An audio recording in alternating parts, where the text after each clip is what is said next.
year.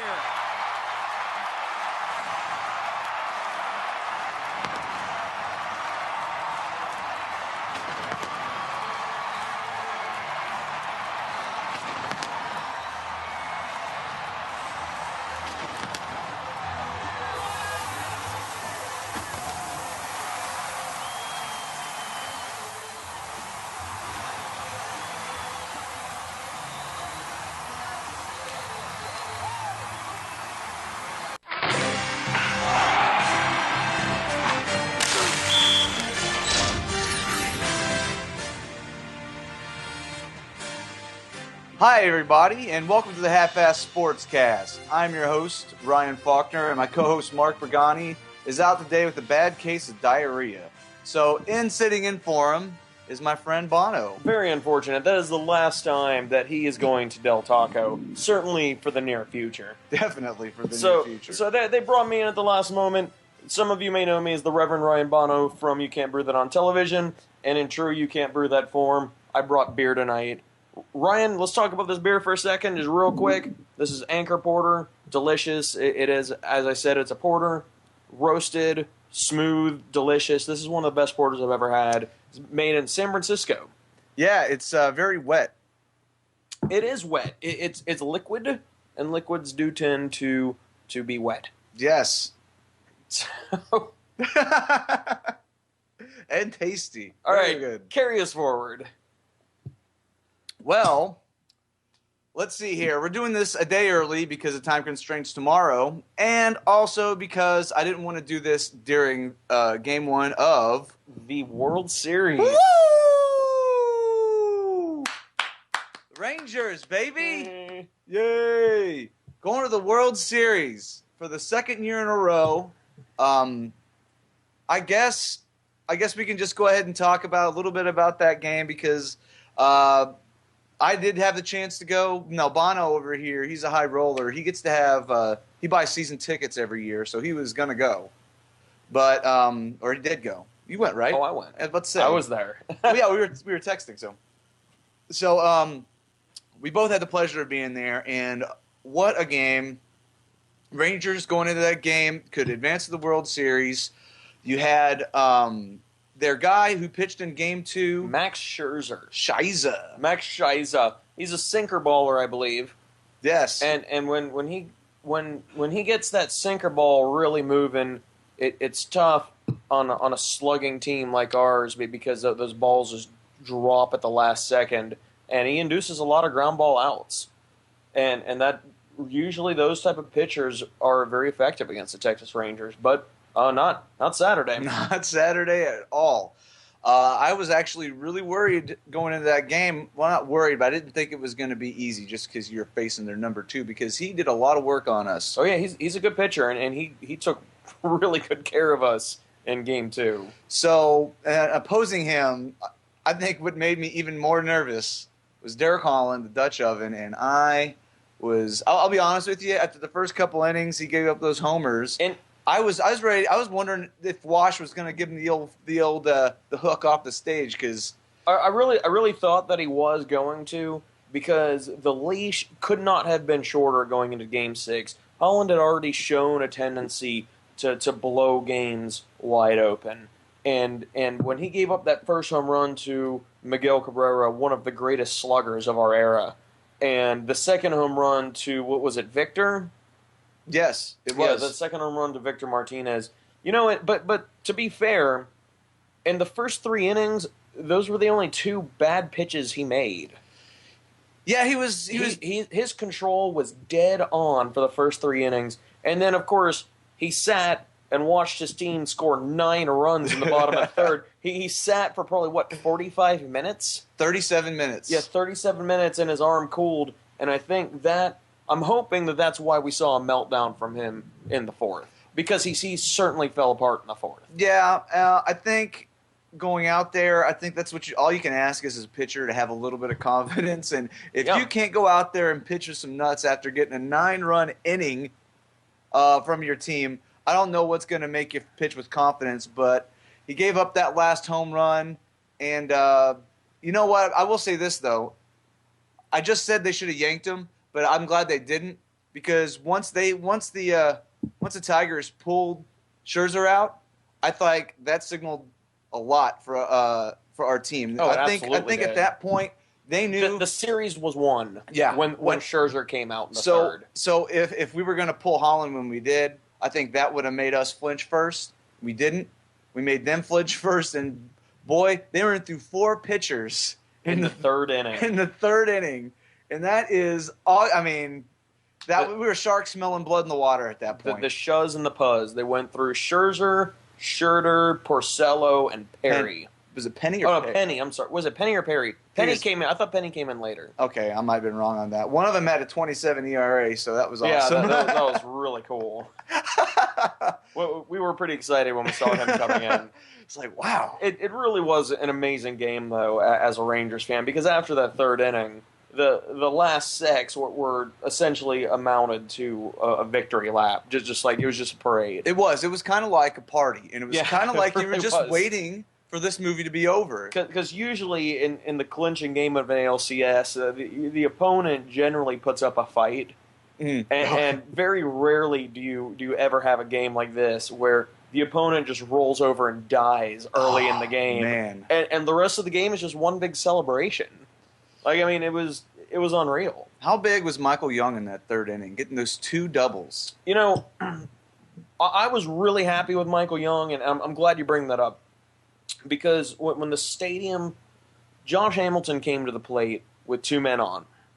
And when Josh Hamilton, one of the biggest sluggers in the American League, is up with 2 on, you walk him. And this, of course, upset our fans, even though we do the exact same thing to Miguel Cabrera, because you don't want to be hurt by a guy like that when you don't have to be.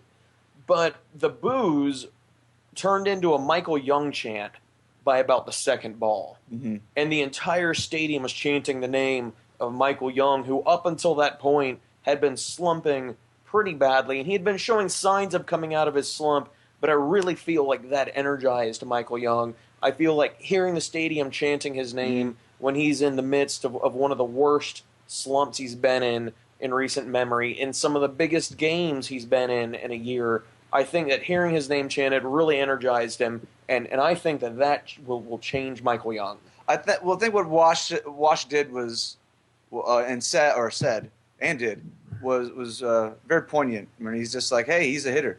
Hitter's gonna hit. He's got 2,000 hits. I'm gonna let him figure it out. I ain't moving him. I ain't doing anything. He's showing that he can hit. I'm just gonna leave him in there, and he did.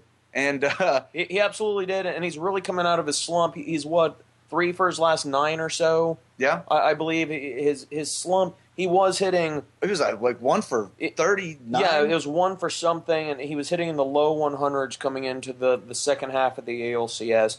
And I looked at his average the other day, and it's in the low 200s, which means that in the last few games of the ALCS, he's just really been laying it on. I'd like to get those numbers on what his. Rich, can you get those stats for us, please? Rich is our stats guy. Whoa, listen. Your statistician. What do you want me to check it out? You around, Rich. Jeez. That's his job. We're the talent. We're not supposed to look up stuff like that. Is that stuff on MLB, or you have a source? Just make it up. Yeah. That's what Kyle and I do. Oh, it's 15, 32. 15 for 32. Michael Young has really turned it on. He's the MVP of the postseason. MVP of the postseason. Yeah, so I don't know. I really felt like that energized him, and I think that we're going to see Michael Young moving forward into the World Series, a new Michael Young. I think this is the equivalent of a guy getting hot at the right time. Yeah, absolutely is. Yeah. Or and really, Elvis has started to come on these last couple games. Tiny Elvis, yeah, baby. I mean, you have Ian leading off, and then you have Elvis, who's not a good hitter, but if he gets on base, he's going to make that pitcher think twice every single pitch. Yeah. So I think you have those two coming on, and then you have Dosh coming in. And if he doesn't get a home run, then you got Michael Young, who's definitely getting somebody in. Yeah, he has the all-time Rangers hits leader following right behind him. So, and I think that's important because they both scored early in these last 2 games. Yeah. In the first inning, and that's basically because of their starting 4, who they have lining up for them. So I guess let's go ahead talk about a few more points about this game, and then move on to the World Series. Series. But I mean, seriously, we saw there in the Open. I had Rich put that little montage together, and that opening video was, yet another Nelson Cruz home run. And what would it be? What kind of a monster was Nelson Cruz during the American League Championship Series? He hit more home runs in a single series than any slugger has in the history of the MLB playoffs, and he did it in 6 games. And that, there have been some 7 games, plenty of 7-game series over the years, and people with a 7th game to try to catch up to Nelly Cruz's total from those 6 couldn't get it done. I mean, and he came through in the clutch. You look at Game 2, when he hit the walk-off grand slam, the first walk-off grand slam in playoff history, asterisk. Robin Ventura. Yeah, let's talk about that asterisk here in just a second. But he's hitting in the clutch. He hit a home run in the 8th inning, the 7th or 8th inning of that game, that forced the game into extra innings. And then he came up in the bottom of the 11th with the bases loaded and his team's season on the line, and just one big swing of the bat, he comes through. And with all the home runs he's been hitting, you saw that scenario, and as I was watching it, me and this guy I was watching, some random dude at the bar, we were just BSing, and then he said something about a grand slam when they had the bases loaded in the 9th. And I was like, hey, man, cut that out, dude. Seriously. Yeah, not cool. What are you doing? And to fill in those of you who weren't watching, the Detroit Tigers had the bases loaded in the 9th. Yeah, and so a grand slam, and that would have been done. Yeah, well, I mean, anything, it would have been done. Yeah. But, and then he comes up in the 11th, and Nelly Cruz, and you just had that feeling that, I don't know, certainly it couldn't happen, right? Oh, no, of course not. But hey, wouldn't it be cool if? And he goes out there and lays a hurt on that damn ball, crushes it. And, I mean, what else can you say about the guy? He is, I had a really good point, but I just forgot it. Awesome. He's a baseball player. He is a baseball player. He plays baseball in a field, in a game. Yeah, that's right. With people and stuff. So I think that was your main point.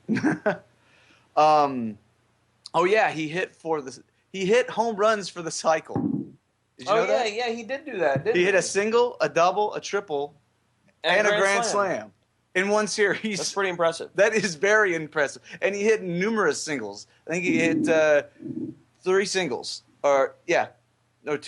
He didn't hit one single. He hit one home run in that one game. No, he hit 3 singles, a double. I don't know.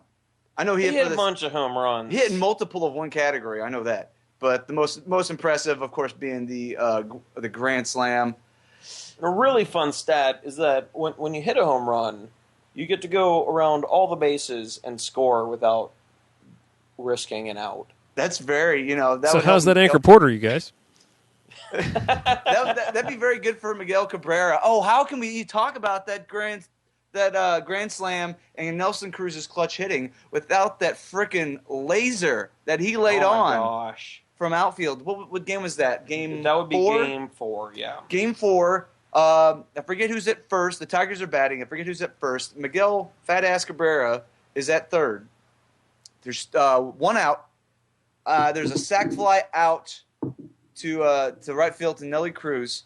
He's intuitively, and you notice that I heard people talking about this, is that when you see him go to play the ball's in the air, and he stands back from where it's going to land, and then he runs, makes a running catch so that he's already got forward momentum when he throws the ball. Yes, very, very heads-up play. So you see him, he's running. He actually takes a couple of steps to run when he catches the ball and just throws that thing. It couldn't be any more on the mark. Napoli didn't have to do anything. It was exactly where you needed to put it. Couldn't have been more than 15 feet above the ground. I mean, it was an absolute laser. And Napoli gets it with plenty of time to get a runner out. But not only a runner, you had, which I went on a rant to a couple of my friends about these fat ass athletes, these baseball players. It used to be a lot of pitchers used to be really fat. Now it's like do you remember Mitch Williams? How about Kerry Wood?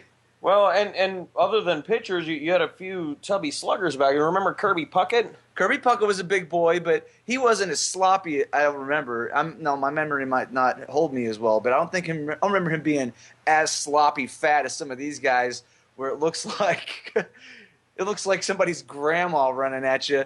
It was if anybody else was making that run from third to first on that play, it would have been contested. But it wasn't even close.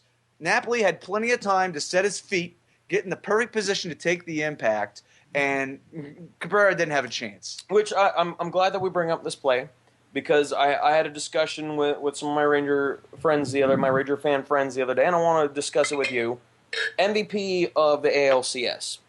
I think Nelly. Did they officially name Nelly? I suspect he's AL. Yeah, okay. He was the AL MVP. I think that you could have made an effective argument for Mike Napoli. Oh, definitely. Yeah, because he got it done all over the field. He was throwing out runners. He was calling amazing games. He was slugging. He wasn't hitting the ridiculous numbers of home runs that Nelly was hitting, but the dude was hitting, and he was hitting in the clutch when we needed it. He was all over the field, managing the defense. He was unbelievable. He was bebop. He was incredible.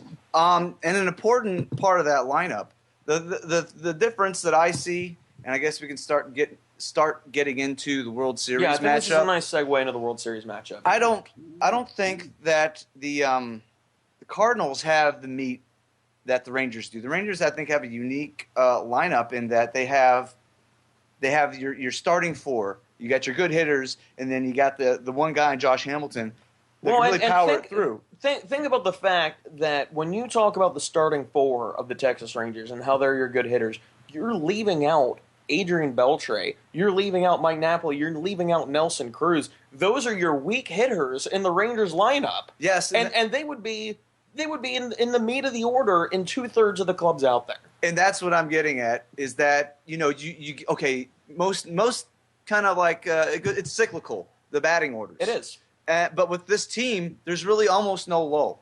There really isn't. You think you're getting to the back of it. Your worst hitter is Endy Chavez, who's hitting 286 for the season, and he's fast as a gazelle. Yeah. I mean, that is your worst offensive player? Or maybe your Vitor Alba? Who would be your worst offensive player? I'd have to say, well... Gentry, maybe? Yeah, Mitch hasn't been too hot, but he hasn't been playing. He's been slumping, but... No, but I mean, this is just a very dangerous lineup, and I think that the Cards make a really nice matchup for the Texas Rangers, and that's because, just like us, they have an absolutely atrocious starting rotation, with one exception. We don't have that exception. Carpenter. Carpenter, who actually, I mean, he pitched one great game in the DS, but other than that, he's been sort of, Zach Greinke called him out. Did he really? Yeah. Called him out last series whenever they made the series and said he's like, I don't think he's that good. Now, I'm not sure if that retrospect that was good enough. We'll find out, because if it gets to Game 5, he's got to pitch at the ballpark in Arlington, and if you're a good pitcher, you can pitch the ballpark in Arlington. True. And we saw that from San Francisco's rotation last year, is that a good pitcher can pitch the Rangers in the ballpark. But, I mean, it takes a very special pitcher. And we're going to find out on Game 5 next Monday if Chris Carpenter's a special pitcher or not, because it takes a very rare pitcher to successfully pitch the Rangers at the ballpark in Arlington. Now, I will say that I will pose a question to you. I don't think it's so much that their lineup is so much like ours, because I think ours is a pretty accomplished lineup in the regular season. It's a very accomplished lineup. Absolutely. I'm not sure if theirs was the case. They were 10 games out with 31 days left in the season. And that I'm glad you bring that up, because one of the things that I wanted to talk about tonight is the path that these two teams took to get to where they are. And these are the two hottest teams in baseball, which is usually the case in a World Series, because you don't have to be the best team, you have to be the hottest team in October. Mm-hmm. And we saw that with the Yankees, that the Yankees had the best record of any club in baseball, and they lost out of the DS because they just didn't have it in October. Mm-hmm. So these are the two hottest teams in baseball. The two teams in baseball with the most wins since September 1st are both still in it. And the Cardinals, I think, have had a significantly more difficult path to get to where they are. I like to look at the intangibles in sports. I like to look at the emotional game, what's going on in the players' heads. These guys had to go to the very last game of the regular series. They had to go to the very last game of the NLDS. and beat the Philadelphia Phillies in just a nail-biter. And then they had to go to Game 6 to beat Milwaukee. These guys are emotionally taxed. They are tired. And you just don't, even at a professional level, I think that you reach a breaking point. And if the Rangers can take one of two in St. Louis and just absolutely pound them in the first game or two in Texas, I think that the Cardinals will just give up because they have been through so much, and they won't visibly give up, but I think somewhere in their minds a switch is going to flip, and they're just going to realize how tired they are. Because at the end of a long day, let's say you've been moving, you carried your stuff up a flight of stairs, you had all these big heavy couches, and you're going and you're going and you're going. Yeah. The moment you sit down, you're done. Yeah, that's when you start realizing that how heavy all these things realizing how tired were. you are. I think that the Cardinals are sitting in their houses right this very second and realizing how tired they are. Both those teams that you mentioned that they played, though, the Phillies obviously had good pitching. Amazing pitching. Some of the best of all time. The Brewers obviously had Prince Fielder, but I don't think either of those teams combined had the lineup that the Rangers are going to. Certainly not. No. So they think they're going to be tired now, and these bats are quite hot right now. Yeah, and that's the thing is that the first time they have to suffer through one of the Ranger innings that we all know and love so well, where the Rangers are just they just keep going and going and going. They'll score 7, 8, 9, 10 runs in an inning. The first time they have to suffer through one of those, I think it's all going to come crashing down. So if the Rangers can pull something like that off, they're not going to do it in Game 1. St. Louis is going to win tomorrow night. You think? I think. Because CJ we haven't got the horses to keep up with Chris Carpenter. Okay, so let's But micromanage. the rest of their rotation is absolutely atrocious. Let's micromanage that, CJ's performance in the postseason. Well, Game 1 was just a nightmare. Well, let's not even. Game 1 of the DS, garbage. That was him just handing out $10 million in that one game for in the offseason. He hasn't. I'll be honest. He hasn't pitched like a guy that is going to be the number one free agent prospect. No, he hasn't. He really hasn't, and especially pitching when it matters. And last year, he actually did a pretty good job when it mattered. Oh, he did. Yeah, it was great because he was pitching behind Cliff Lee, and it was his first year out of the bullpen, right? Last year. Yeah. So he was just finding his way. Starter. Nobody really knew who he was. He didn't have all that load on his shoulders, and now he does. And no, I don't think anybody outside of Arlington had ever heard his name. No, and now all that pressure's coming, and he knows the big payday's here, but he's crumbling. I don't know. So this is going to be very, very telling, this start here. Let's look at what Game 1 of the CS. Break down for me, because I know what I thought of CJ's Game 1 in the CS. Well, I want to know what you thought. I kind of don't remember it. Oh, I know it wasn't good. It was the rain delay game. Oh, and where him and it was him and Verlander, and there are a lot of people out there. Oh wait, yes, that's what you meant. Blaming it on the rain that CJ fell apart in the third or fourth inning when the game first started. No, if I remember correctly, he still had 20 more pitches than Verlander. Yeah, he wasn't doing that great to begin with. No, he was having a really lousy night. So you fast forward from there to his next start in Game 5 of the ALCS, Comerica Park, under the lights versus the Detroit Tigers. Now, granted, they haven't played there very well at all this year. No, they hadn't. But you know what? It's a tough place for our team to play. And if you're supposed to be C.J. Wilson, I just don't think that matters. I think you go out there, and if you're as cocky as you think you are, you're going to impose your will. You don't need to be doing that. You don't need to be giving up big. Right. You don't need to be giving up 5 runs a game, 6 runs a game. No, there was a little bit of bad luck with the second base. He did have the third base. He did have the third base bounce, and I think that mentally made him unravel. It did. Opened that inning up.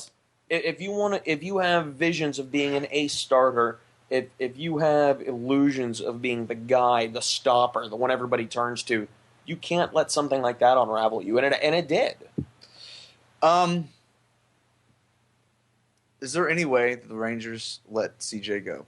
And I say that to you, and I will say this: mind you, that they let Cliff Lee go last year, who was the number one prospect in free agency. This year, the Rangers also have one of the number one prospect in free agency. Are they going to let 2 years in a row the number one prospect go? I don't care who it is. It could have been CJ or somebody better or worse. Their number one prospect, are they letting him go? You look at CJ, and CJ is not an ordinary pitcher. He's not an ace.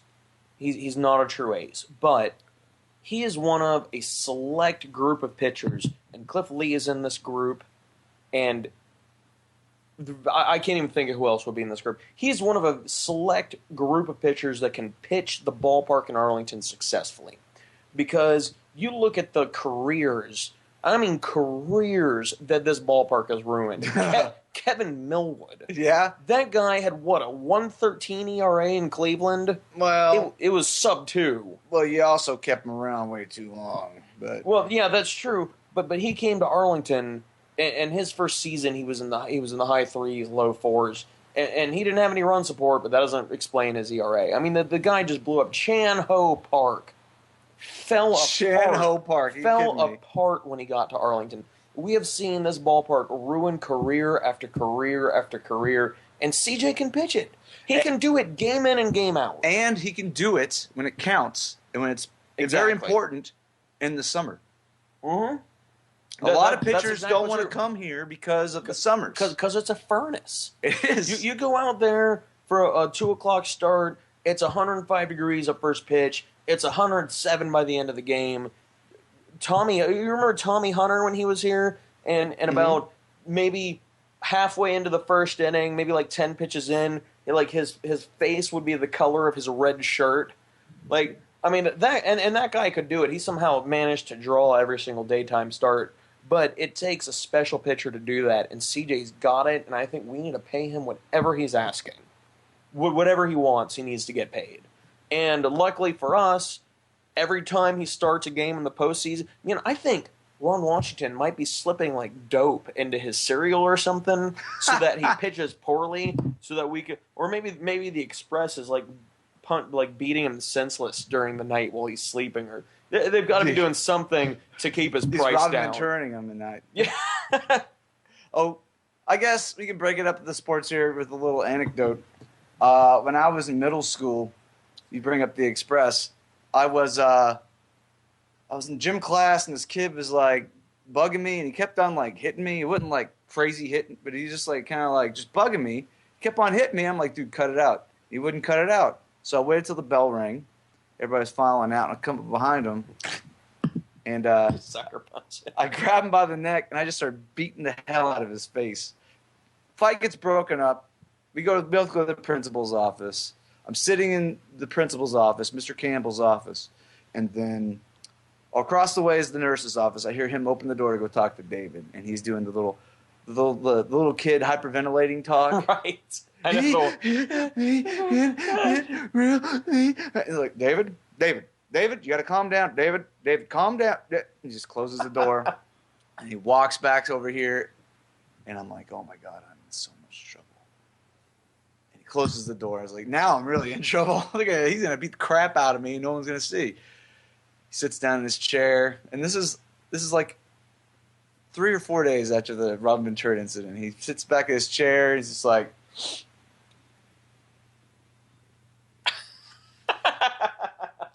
so, you gave him the old Nolan Ryan special, huh? Nice. And I was like, can I laugh at that? Because if it's not funny, it's not funny. But No, that's funny. That is definitely funny. My dad came up there and said, hey, look, I told him if someone was hitting him, hit back. So he understood, but I still got in trouble. But yeah, well, I thought that was pretty funny. Trouble, but the old Nolan Ryan special. That was awesome. So anyway, I punched a kid in middle school, and the principal, like, I got out of school suspension or something, and the principal told my mom, he was like, that kid totally had it coming. I've got to punish Ryan, I just have to, but he only did what everybody in the school has wanted to do for a really long time.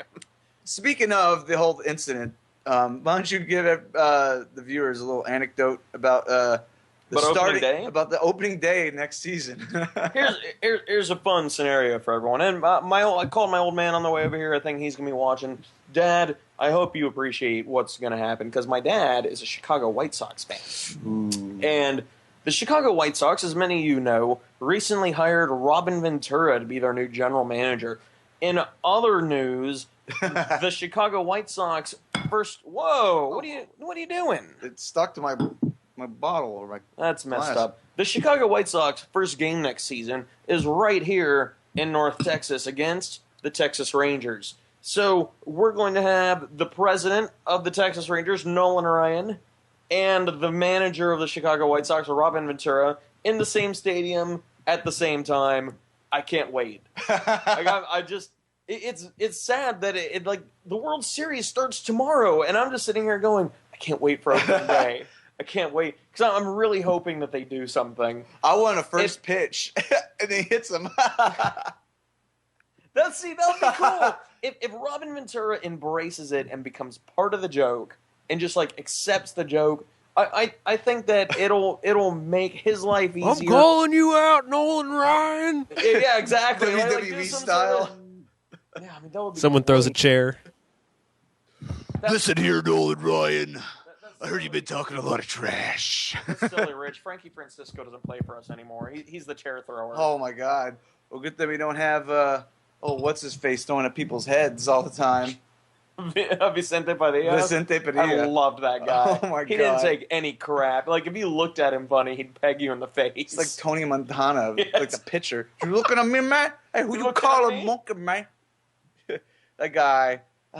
Michael Young hated him because they always go headhunting after him. Oh no, it was Kinsler. Oh yeah, Kinsler. Sorry, It was always Kinsler, and that was Kinsler's rookie season. The Rangers had a pitcher a few years ago named Vicente Padilla, who was just a bulldog, man. I mean, he had a short temper, and he wasn't scared to throw at somebody's head. He did it almost every game, and for some reason, almost every time, Ian Kinsler, little like 19, 20-year-old rookie Ian Kinsler, would be the next guy to bat.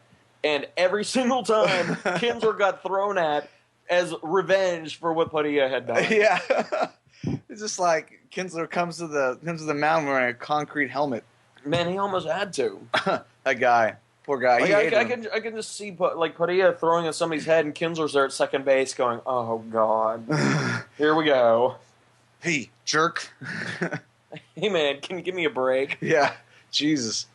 All right, so I think we got a little off topic there, but that's all right. Well, a little bit. That's cool though. That's So, cool. So let me get a prediction from you for the World Series.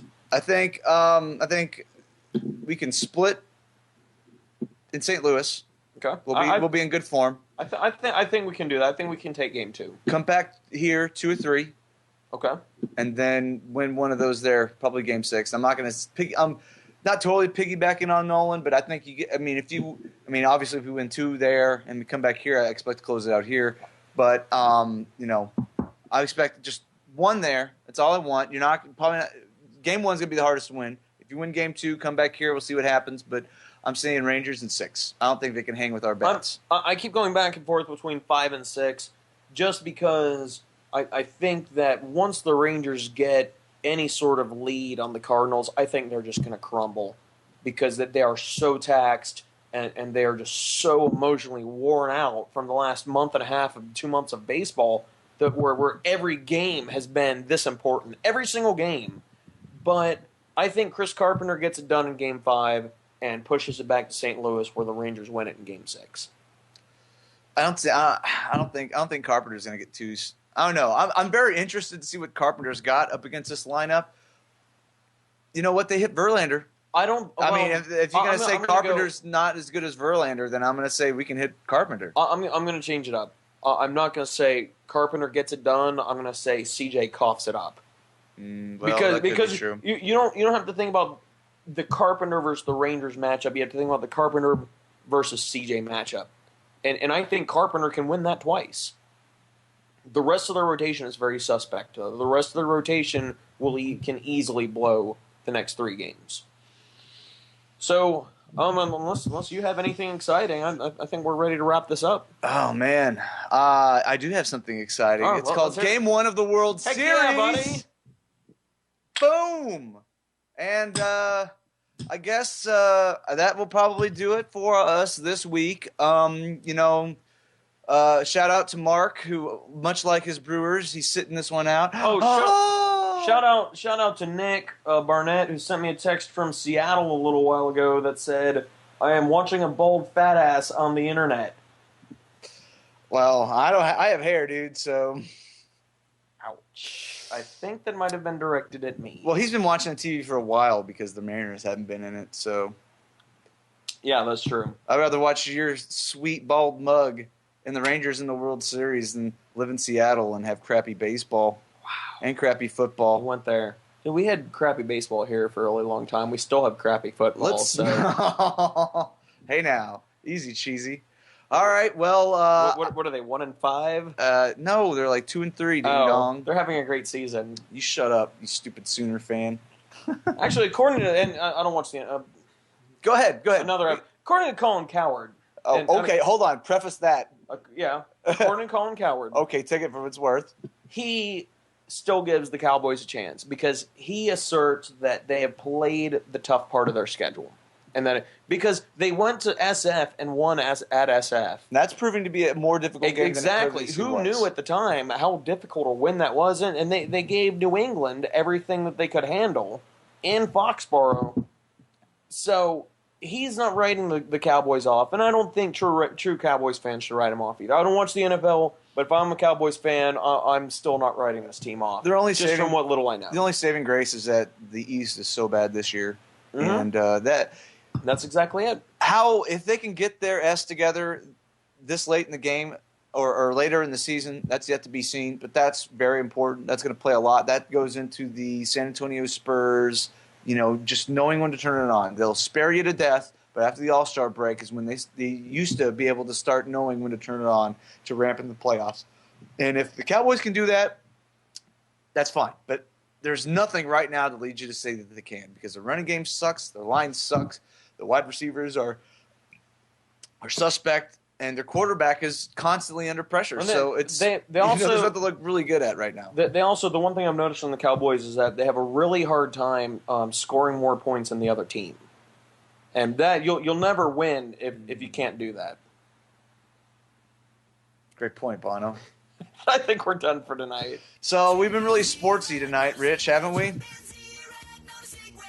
So let's close out with a video about nothing about sports. Yeah! This is one of my favorite videos ever.